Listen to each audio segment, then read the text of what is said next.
So hello guys, let us start lecture number 9 of ionic equilibrium, and probably this will be the last theory lecture of ionic equilibrium. हमने अभी तक chemical equilibrium के 5 lectures किए हैं and ionic equilibrium के 8 lectures हमने complete किए and this will be the 9th one. अभी हम इसके बाद 1-2 लेक्चर्स और करेंगे जिसमें हम प्रॉब्लम सॉल्विंग करेंगे. कुछ अच्छे प्रॉब्लम्स हम करेंगे आयनिक इक्विलिब्रियम के, मिक्स्ड प्रॉब्लम्स. अभी तक मैंने प्रॉब्लम्स इसलिए नहीं कराए हैं, वो टॉपिक के बाद तुरंत प्रॉब्लम्स करने में उतना मुझे मज़ा नहीं आता है क्योंकि वो प्रेडिक्टेबल रहता है कि हाँ ये है तो ऐसा ही होगा. तो मैं इलस्ट्रेशंस और कॉन्सेप्ट्स के थ्रू आपको समझाने की कोशिश किया हूँ, और जिस भी टॉपिक को क्वेश्चन से समझाने लायक है उसको मैंने क्वेश्चन से समझाया है. तो इसी तरीके से पढ़ाया जाता है, आप इसको फॉलो कीजिए.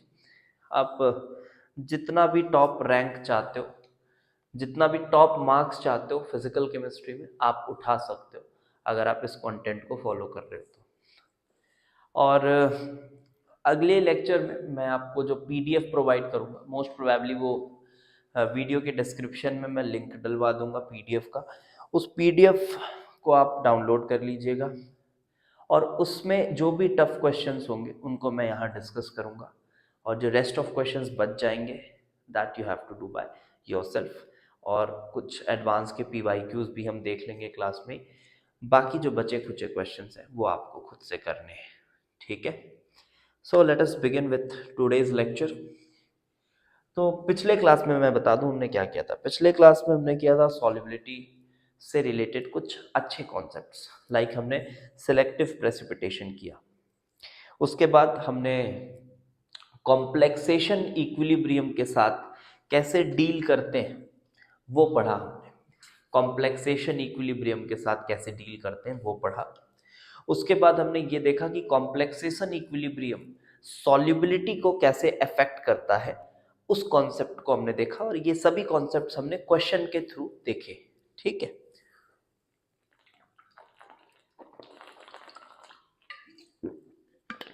तो आज भी हम ऐसा ही कुछ 2-3 एडवांस कॉन्सेप्ट्स देखने जा रहे हैं. लाइक आज हम देखेंगे थोड़ा साइमल्टेनियस सॉल्युबिलिटी, ठीक है. ज़्यादा टॉपिक्स बचे नहीं हुए हैं, लेक्चर आज का छोटा होगा थोड़ा.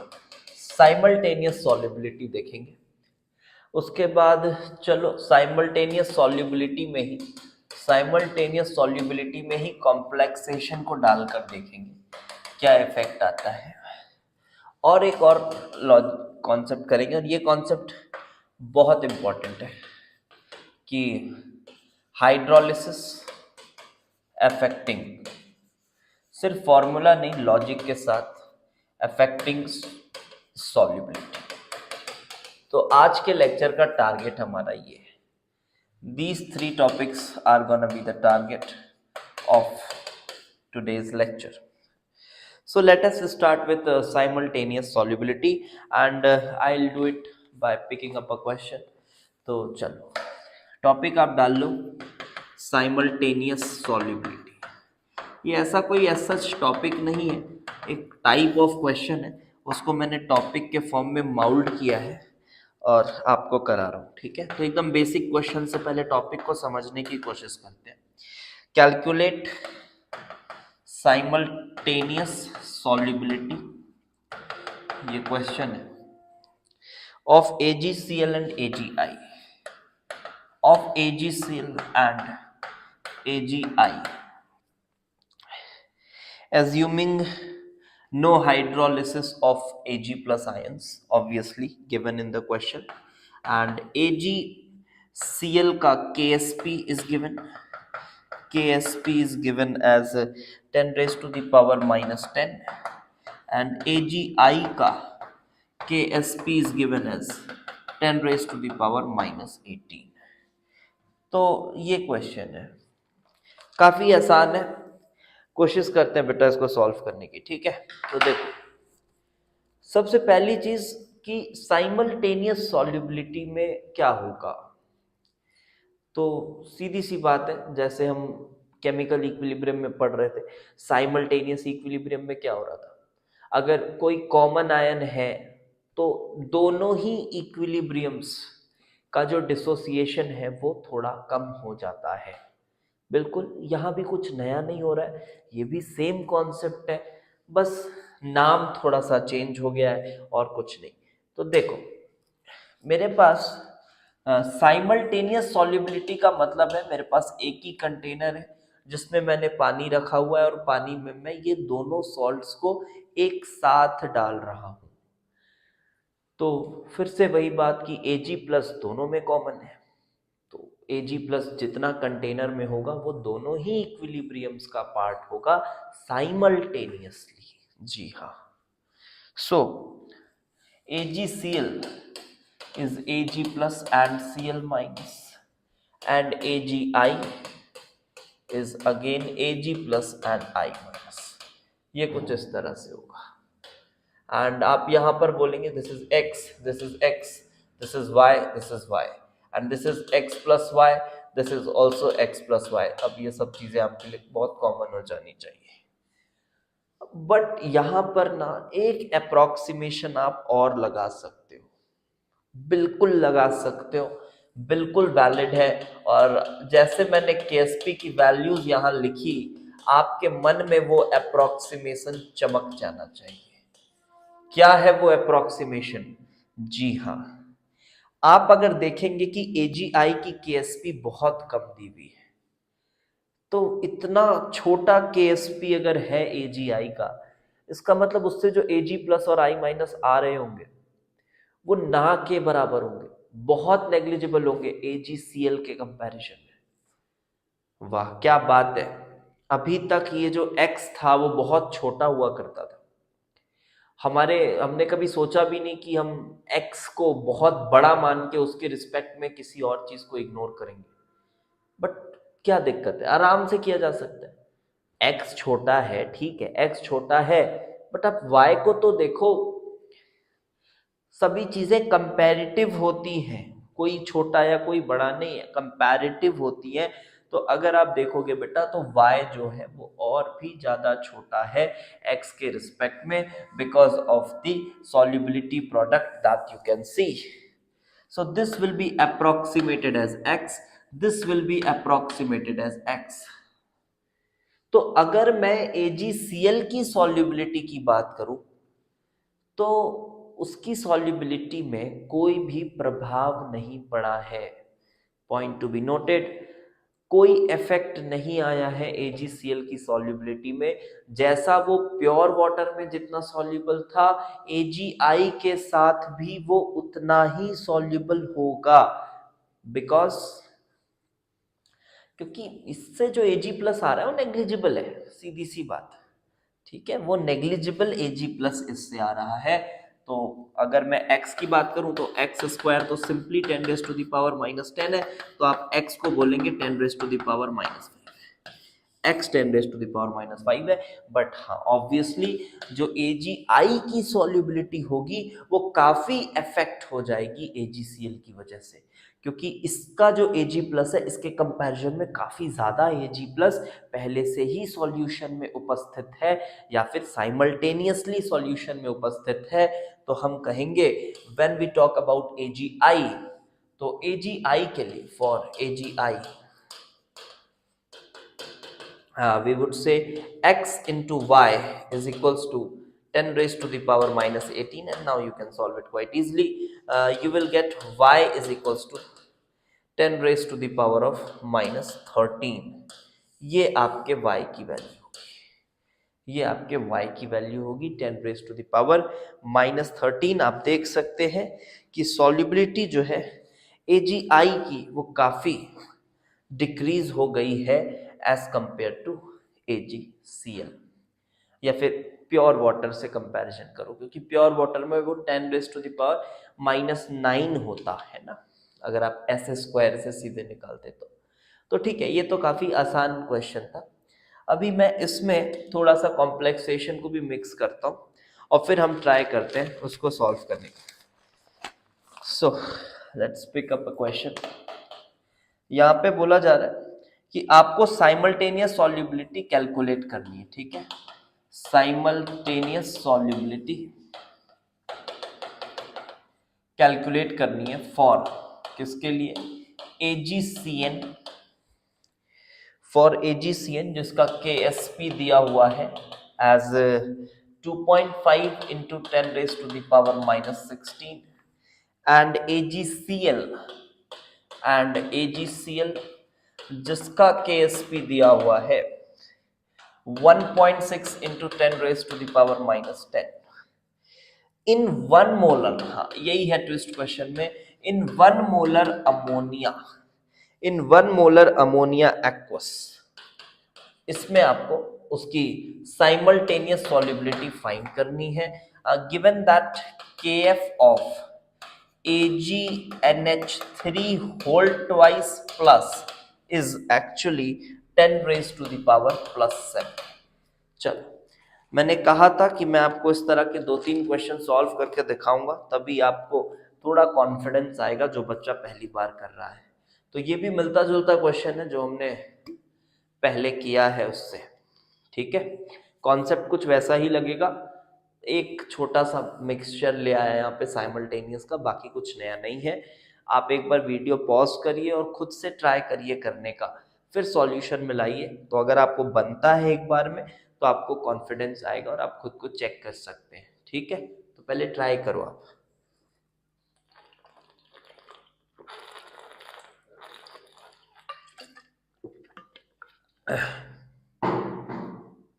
सो लुक, अब इसको सॉल्व करते हैं, ठीक है।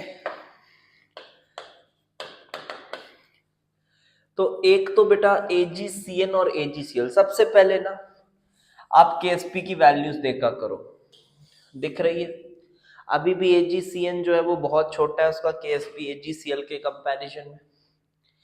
तो एक अप्रोक्सीमेशन आपके दिमाग में चमक जाना चाहिए, ठीक है।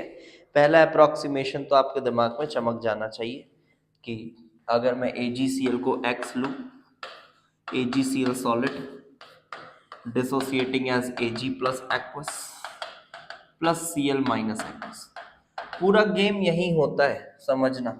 जो शुरू में आप इक्वेशंस लिखते हो ना आयनिक के क्वेश्चंस में, पूरा गेम यही होता है, plus I minus aqueous aqueous.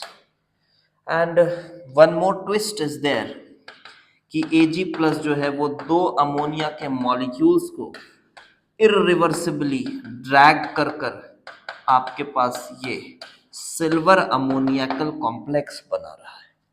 वाह, अब देखा जाए तो मानो बेटा ये X आया है और ये X आया है, अभी कुछ कॉम्प्लेक्सेशन वगैरह स्टार्ट नहीं हुई है, ये X है ये भी X है, ऐसा मान के चलो, ठीक है।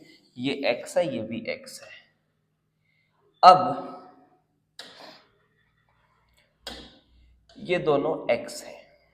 अब देखो, अब यहां पर ये Y है और ये भी Y है, लेकिन हाँ ये तो X प्लस वाई हो जाएगा सर, ये भी X प्लस वाई हो जाएगा सर।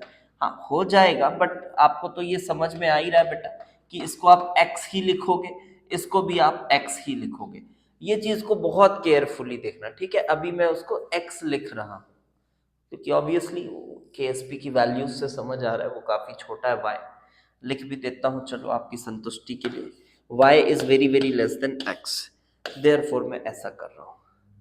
लेकिन मेन ट्विस्ट तो यहां है कि ठीक है सर ये X था, ये X था, लेकिन इसे तो अमोनिया ने पूरी तरह ड्रैग कर लिया ना।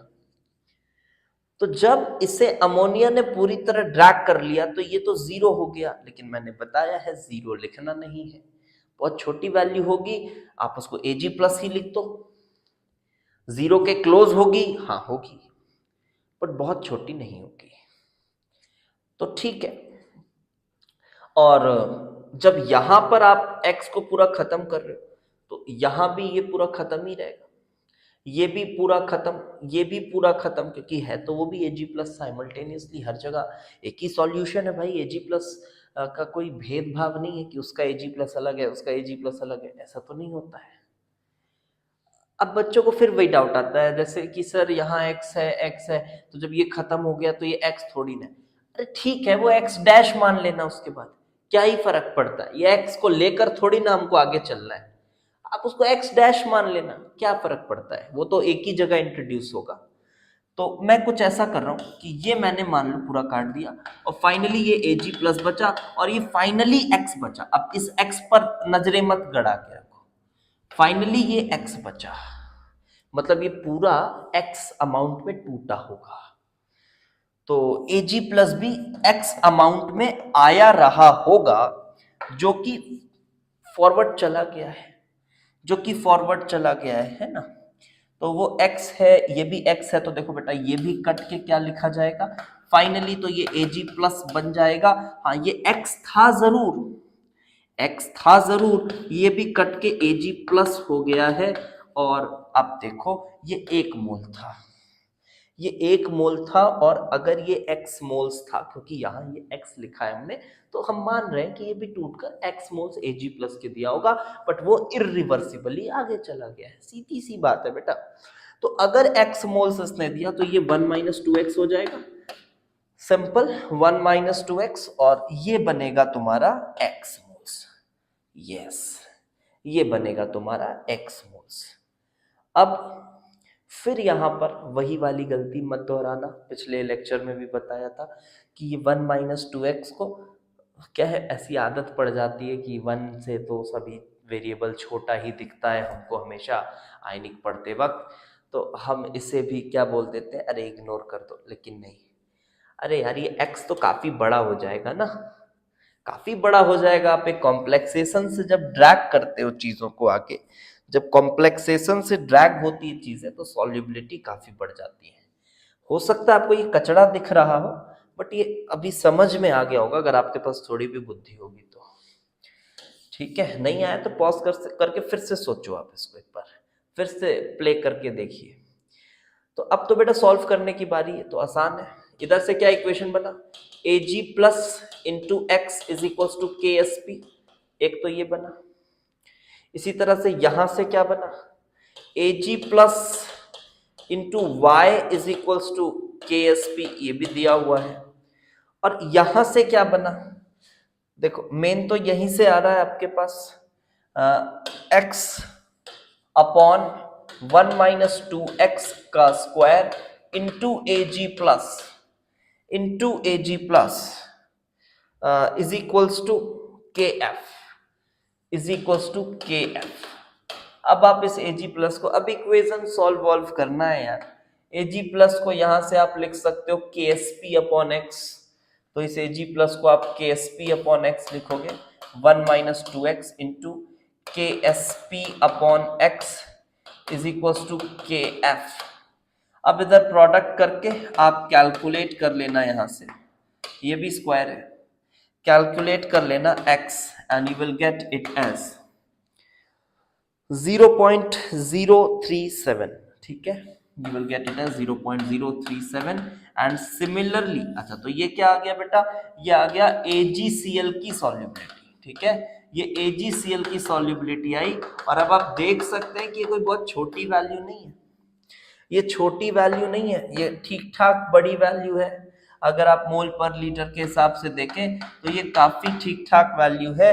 And similarly y can also be calculated, similarly y can also be calculated, because now you have x na, so you have x, so you can get Ag plus, and if you can get Ag plus, then just putting here you can get y as well, and y will be the solubility of AgI। अरे यार AgI लिख दिया मैंने, समझ लेना यार, AgCN नहीं है ना, वो आई लिख के ना आदत हो गई। अभी 2-3 क्वेश्चन आई का किया, कोई फर्क नहीं पड़ेगा उससे क्वेश्चन में, AgCN है, AgCN है, ठीक है। तो ये आपके पास बिल्कुल आसानी से इस तरह से हमने इस क्वेश्चन को सॉल्व किया। Now let us move to the last topic of the chapter, and that is hydrolysis affecting the solubility. So write down the topic, hydrolysis affecting the solubility of sparingly soluble salt. ध्यान से समझना इस topic को। आप ऐसा सोचो कि आपके पास सपोज करो कोई Ma टाइप का सॉल्ट है या Ab टाइप का सॉल्ट है, कैसा भी, ठीक है। एंड देन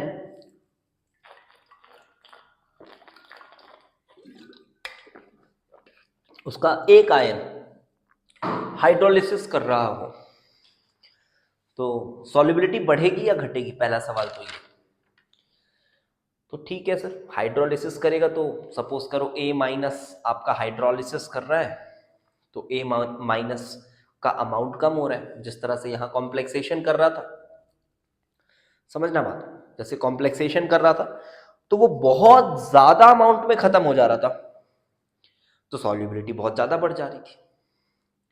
यहां वो हाइड्रोलिसिस करेगा और आपको पता है कि जो हाइड्रोलिसिस का हाइड्रोलिसिस कांस्टेंट होता है KH, वो कोई बहुत बड़ी वैल्यू नहीं होती है ना, वो रफली वो KB टाइप की वैल्यू ही रहती है, कोई बहुत बड़ी वैल्यू नहीं रहती KH की।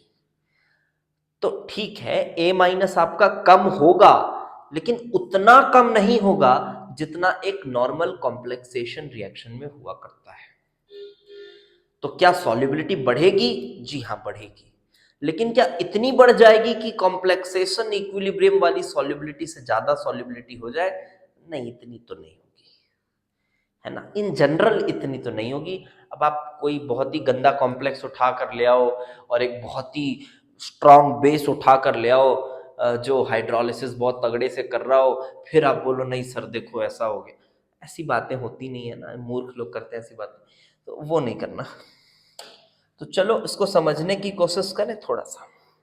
तो सपोज करो आपका Ma टाइप का एक सॉलिड है, सपोज Ma सॉलिड आपके पास है और यहां पर ये टूट रहा है as M plus and A minus, और ये दोनों ही एक्वस है। बट यहां ये जो A माइनस है, सपोज करो बेटा, ये जो A माइनस है ये आपके वीक एसिड का कॉन्जुगेट बेस है। This is conjugate base of weak acid. अगर ये वीक एसिड का कॉन्जुगेट बेस है तो ये हाइड्रोलिसिस कर सकता है, करवा दो। तो अब देखो होगा क्या। तो सपोज करो ये S था, ये भी S था, और फिर ये A माइनस ने किया हाइड्रोलिसिस। इसको मैं थोड़ा आपको अलग तरीके से बताता हूं, मजा आएगा देखना आपको। H plus OH minus OH, ये हाइड्रोलिसिस कांस्टेंट है इसकी, KH इसका आप हाइड्रोलिसिस कांस्टेंट लिख सकते हो। तो फिर सर ये तो S था, अब S तो बट ये तो अब आगे चला गया तो S माइनस कुछ हो गया होगा सर, X हो गया होगा, फिर ये भी X हो गया होगा, ये भी X हो गया होगा, यहाँ भी S माइनस X हो गया होगा। तो अब तो सर ये बहुत ही मुश्किल है सर, दो वेरिएबल्स हैं, ऑल्दो ये भी सॉल्व हो सकता है, बट हम ना इस बार थोड़ा सा एक अलग कॉन्सेप्ट से करते हैं। इस कॉन्सेप्ट से तो आपको मैंने 2-3 बार करके बता दिया, लेकिन अभी मैं ना थोड़ा सा इसको अलग कॉन्सेप्ट से करता हूँ, ठीक है। अब वो अलग कॉन्सेप्ट क्या है वो देखो। याद करो मैंने मोल बैलेंसिंग का कॉन्सेप्ट आपको सिखाया है, एक बार सिखाया है ना, कहां पे सिखाया है? मोल बैलेंसिंग का कॉन्सेप्ट मैंने आपको सिखाया है वीक एसिड वीक बेस वाले हाइड्रोलिसिस के केस में। चलो उसको यूज करते हैं। अब देखो ये जो S अमाउंट में निकल कर आया था, ये S, अब ये जो A माइनस है सॉल्यूशन में, जो S अमाउंट में आया था, अब वो जो S अमाउंट है, क्या वो अब A माइनस है ही नहीं क्या सॉल्यूशन में? ऐसा तो नहीं है, A माइनस है, क्योंकि ये इक्विलिब्रियम कोई बहुत खास इक्विलिब्रियम कांस्टेंट तो है नहीं बेटा इसका। तो सॉल्यूशन में A माइनस भी है और HA भी है, ये बात भी बहुत इजीली समझ में आ रही होगी। तो ये बताओ ये जो S अमाउंट आया था इसका, ये या तो A माइनस में है, या तो A माइनस के फॉर्म में है, या तो HA के फॉर्म में है, ऐसा ही तो हुआ है ना, क्योंकि S अमाउंट आया था A माइनस का, अब A माइनस का कुछ पार्ट HA बन गया है।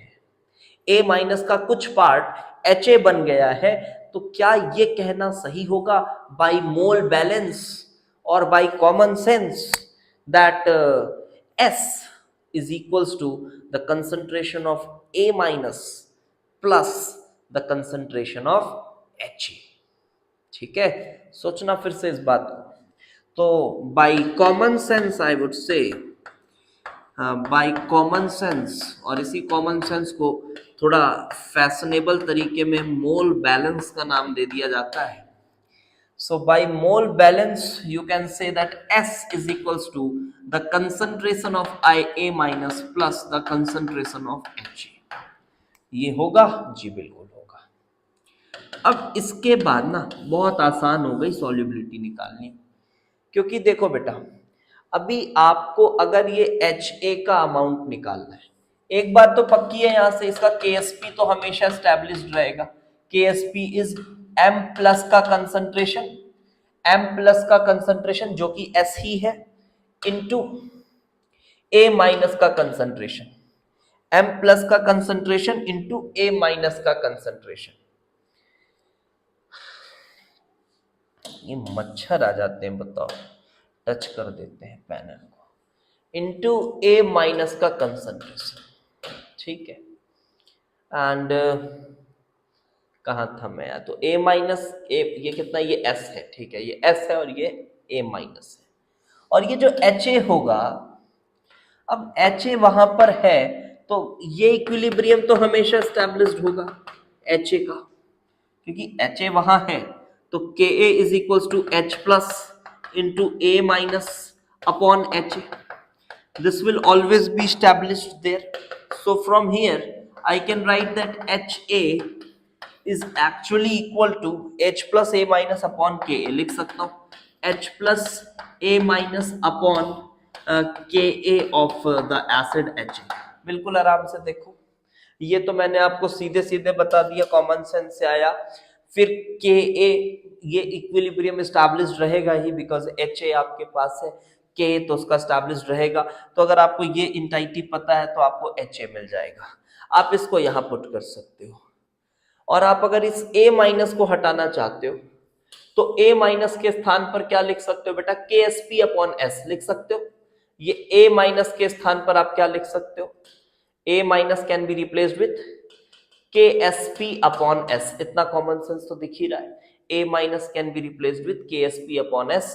और जब आप ये पुट करोगे और सिंप्लीफाई करोगे, चलो मैं एक बार लिख दे रहा हूं, तो कुछ ऐसा बन रहा है ना, S is equals to KSP upon S, जो कि A माइनस का कंसंट्रेशन है, प्लस HA के कंसंट्रेशन को हम H plus into A minus upon KA, A minus upon KA, कुछ ऐसा लिख सकते हैं। एंड फाइनली जब इसे हम सिंप्लीफाई करेंगे, we don't want A minus to be there, and for that reason again apply the same thing. For A minus, let us write KSP upon S. So here if I do KSP upon S, तो ये आपके पास फिर से KSP upon S। और बेटा जब इसको आप सॉल्व करेंगे और आप S की वैल्यू निकालेंगे, तो दिख रहा है, देखो S तो उधर गया, S स्क्वायर हुआ, और फाइनली जब S आप निकालोगे, KSP कॉमन जा रहा है, तो बहुत इजीली दिख रहा है, it is under root of KSP into 1 plus H plus upon Ka, H plus upon Ka। और ये मैं बता दूं, इस फॉर्मूले से, या फिर मैं ज्यादा अच्छे से बोलूं तो इस कॉन्सेप्ट से जेईई एडवांस 2018 में एक एकदम स्ट्रेट फॉरवर्ड क्वेश्चन आया था। मतलब अगर बच्चे को ये फॉर्मूला याद है तो मैं बोल सकता हूँ कि वो फॉर्मूले को उठा के पुट भी कर देता ना, तो वो क्वेश्चन बन जाता। और वो क्वेश्चन मुझे याद है बच्चों को थोड़ा टफ भी लगा था। अभी भी नॉर्मली जब क्लास में कराते हैं उस क्वेश्चन को, तो बच्चों को काफी फैसिनेटेड लगता है, ये यार बढ़िया क्वेश्चन था सर। लेकिन अगर आपने अपनी कॉपी में, थियोरी में इस कॉन्सेप्ट को अच्छे से पढ़ा है, तो आप देखोगे कि वो क्वेश्चन बहुत मुश्किल था नहीं। लेकिन जिन्होंने ये नहीं पढ़ा है उनके लिए तो फिर वही बात है कि अगर वो बना लेते हैं उसके बाद भी एग्जाम में और उस गिवन 15-10 मिनट में बना के उठ जाते हैं, तो वो बच्चे तो फिर बहुत ही अच्छे दिमाग वाले हैं, वो बात अलग है ना। तो this is the formula that you have, and आप चाहे तो इसे याद भी रख सकते हैं, चाहे तो आप इसे याद भी रख सकते हैं। और इसमें ना चाहे तो आप इसे याद भी रख सकते हैं, ठीक है।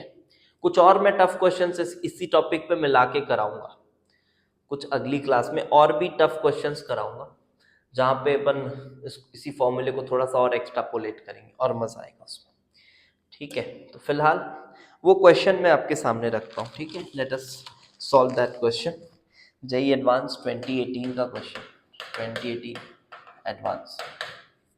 So the question was very simple, लिखने में देखने में लग रहा था कि कुछ भी नहीं है। पूछ रहा है वो सिर्फ solubility of a salt of weak acid. देखो यहाँ पे ही हल्का हिंट मिला है कि हाइड्रोलिसिस हो रही है। Weak acid AB at pH 3 at pH is equals to 3 is Y into 10 raised to the power of minus 3 mole per liter, and find the value of Y. Find Y, and question में जो given चीज थी वो थी KSP is equals to 2 into 10 raised to the power minus 10, और जो दूसरी बात लिखी थी वो लिखी थी Ka of HB is equals to 10 raised to the power minus 8। और यहीं पर बहुत अच्छा ट्विस्ट था क्वेश्चन में कि देखो, पहली बात तो ये पहचान में नहीं आएगा बच्चों के कि ये हाइड्रोलिसिस का क्वेश्चन है ना। कुछ बच्चों को लग रहा होगा सर ये कैसे पहचान में आएगा, तो देखो वो तो आपको अपना थोड़ा नॉलेज यूज करना पड़ेगा उस टाइम पर। जैसे देखो हिंट आपको समझ आ रहा है,